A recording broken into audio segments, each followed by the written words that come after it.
ವಾಲ್ಮೀಕಿ ಅಭಿವೃದ್ಧಿ ನಿಗಮದಲ್ಲಿ ನಡೆದಿದೆ ಎನ್ನಲಾದಂತಹ ಹಗರಣಕ್ಕೆ ಸಂಬಂಧಪಟ್ಟಂತೆ ಮಾಜಿ ಸಚಿವ ನಾಗೇಂದ್ರ ಅವರಿಗೆ ನೋಟಿಸ್ ಸರ್ವ್ ಮಾಡಲಾಗಿದೆ. ಮಾಜಿ ಸಚಿವ ಹಾಗೂ ನಿಗಮ ಅಧ್ಯಕ್ಷರಿಗೆ ಈ ವಿಚಾರದಲ್ಲಿ ನಡುಕ ಶುರುವಾಗ್ತಾ ಇದೆ. ಬಿಕಾಸ್ ಅವರ ಬುಡಕ್ಕೆ ಈ ಹಗರಣದ ಉರುಳು ಸುತ್ತಕೊಳ್ತಾ ಇದೆ. ನಿಗಮದ ಅಧ್ಯಕ್ಷರಾಗಿರುವಂತಹ ಬಸವನಗೌಡ ದದ್ದಲ್ಗೂ ಕೂಡ ನೋಟಿಸ್ ಅನ್ನು ಸರ್ವ್ ಮಾಡಲಾಗಿದೆ. ಎಸ್ಟಿ ಕಲ್ಯಾಣ ಅಭಿವೃದ್ಧಿ ಸಚಿವರಾಗಿದ್ದಂತಹ ನಾಗೇಂದ್ರ ಅವರಿಗೂ ಕೂಡ ನೋಟಿಸ್ ಹೋಗಿದೆ. ತನಿಖೆ ವೇಳೆ ಕಂಡುಬಂದಂತಹ ಮಾಹಿತಿಯನ್ನ ಆಧರಿಸಿ ಹಣದ ವ್ಯವಹಾರಕ್ಕೆ ಸಂಬಂಧಪಟ್ಟಂತೆ ಅನೇಕ ಪ್ರಶ್ನೆಗಳಿಗೆ ಉತ್ತರ ಕಂಡುಕೊಳ್ಳೋ ನಿಟ್ಟಿನಲ್ಲಿ ಈ ನೋಟಿಸ್ ಅನ್ನು ಕೊಡಲಾಗಿದೆ.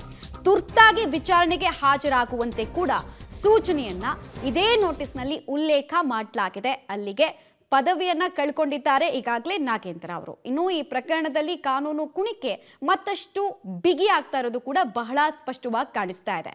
ಈ ಸರ್ಕಾರ ಅಸ್ತಿತ್ವಕ್ಕೆ ಬಂದ ಒಂದೇ ವರ್ಷದಲ್ಲಿ ಅಂಟಿದಂತಹ ಅತಿ ದೊಡ್ಡ ಕಳಂಕ ಅಂತ ಹೇಳಿದ್ರೆ ಈ 187 ಕೋಟಿ ಸ್ಕ್ಯಾಮ್.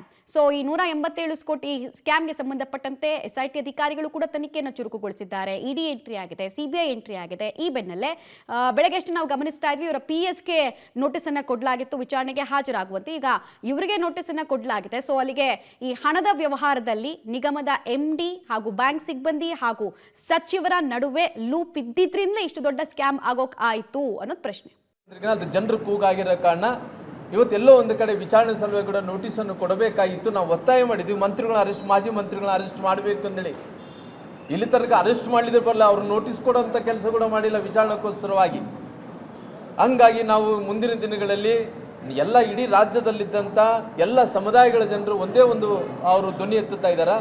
ಕೇವಲ ವಾಲ್ಮೀಕಿ ನಿಗಮದಲ್ಲಿ ಮಾತ್ರ ಈ ಅವ್ಯವಹಾರ ಆಗಿದೆ ಇಲ್ಲಿ ಎಲ್ಲ ಇಲಾಖೆಯಲ್ಲಿ ಈ ರೀತಿ ನಿಗಮಗಳಲ್ಲಿ ಅವ್ಯವಹಾರ ಆಗಿದೆ ಅನ್ನೋಂಥ ಅನುಮಾನ ಇವತ್ತು ರಾಜ್ಯದಲ್ಲಿದ್ದಂಥ ಹಿಂದುಳಿದಂಥ ಜಾತಿಗಳಲ್ಲಿ ಅನುಮಾನ ಬರ್ತಾ ಇರೋ ಕಾರಣ ತಕ್ಷಣವೇ ಎಲ್ಲ ಇಲಾಖೆಗಳಲ್ಲಿದ್ದಂಥ ನಿಗಮಗಳ ಮೇಲೆ ಅವರು ತನಿಖೆ ಆಗಬೇಕಂತೇಳಿ ಒತ್ತಾಯವನ್ನು ಕೂಡ ಮಾಡೋಂಥ ಕೆಲಸ ಮಾಡ್ತಾ ಇದ್ದೀವಿ. ಹಂಗಾಗಿ ಇವತ್ತು ಈ ಸರ್ಕಾರ ಬಂದ ನಂತರ ಅನೇಕ ಹಗರಣಗಳಿಂದ ಡೀಟೇಲ್ಸ್ ಕೊಡ್ತಾರೆ ಮುರಳಿ. ಎಷ್ಟೊತ್ತಿಗೆ ಹಾಗಾದ್ರೆ ವಿಚಾರಣೆಗೆ ಹಾಜರಾಗ್ತಾರೆ ಅಥವಾ ಕಾಲಾವಕಾಶ ಕೇಳೋದಕ್ಕೆ ಅವಕಾಶ ಇದ್ರಲ್ಲಿ ನಾಗೇಂದ್ರಗೆ ಇದೆಯಾ?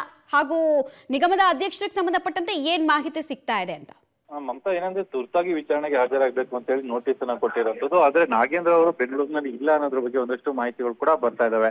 ಆ ಹಿನ್ನೆಲೆಯಲ್ಲಿ ಅವರು ಮಂಗಳವಾರ ವಿಚಾರಣೆಗೆ ಹಾಜರಾಗ್ತೀನಿ ಅಂತ ಹೇಳಿ ಒಂದಷ್ಟು ಕಾಲಾವಕಾಶನ ಕೇಳಿದ್ದಾರೆ ಅಂತ ಹೇಳಿ SIT ಮೂಲಗಳು ಮಾಹಿತಿಯನ್ನ ನೀಡ್ತಾರೆ ಅಂತ. ಬಹುತೇಕ ಅವರು ಮಂಗಳವಾರ ವಿಚಾರಣೆಗೆ ಹಾಜರಾಗ್ತಾರೆ. ಮತ್ತೆ ಬಸವನಗೌಡ ದದ್ದಲ್ ಏನಿದ್ದಾರೆ ಅವರು ಬಹುತೇಕ ನಾಳೆ ವಿಚಾರಣೆಗೆ ಹಾಜರಾಗುವಂತ ಸಾಧ್ಯತೆಗಳಿದಾವೆ. ಯಾಕಂದ್ರೆ ಇಡೀ ಪ್ರಕರಣದ ಸುತ್ತ ಅನುಮಾನಗಳು ಇವರ ಸುತ್ತವೇ ಸುತ್ತಕೊಂಡಿದ್ದು. ಯಾಕಂದ್ರೆ ನಾಗೇಂದ್ರ ಈಗಾಗಲೇ ತಮ್ಮ ಸಚಿವ ಸ್ಥಾನಕ್ಕೆ ರಾಜೀನಾಮೆ ಕೊಟ್ಟಿದ್ದಾರೆ. ಅವರೇ ಲಕ್ಕು ರೂವಾರಿ ಅನ್ನೋದ್ರ ಬಗ್ಗೆ ಕೂಡ ಮಾಹಿತಿಗಳಿರುವಂತದ್ದು.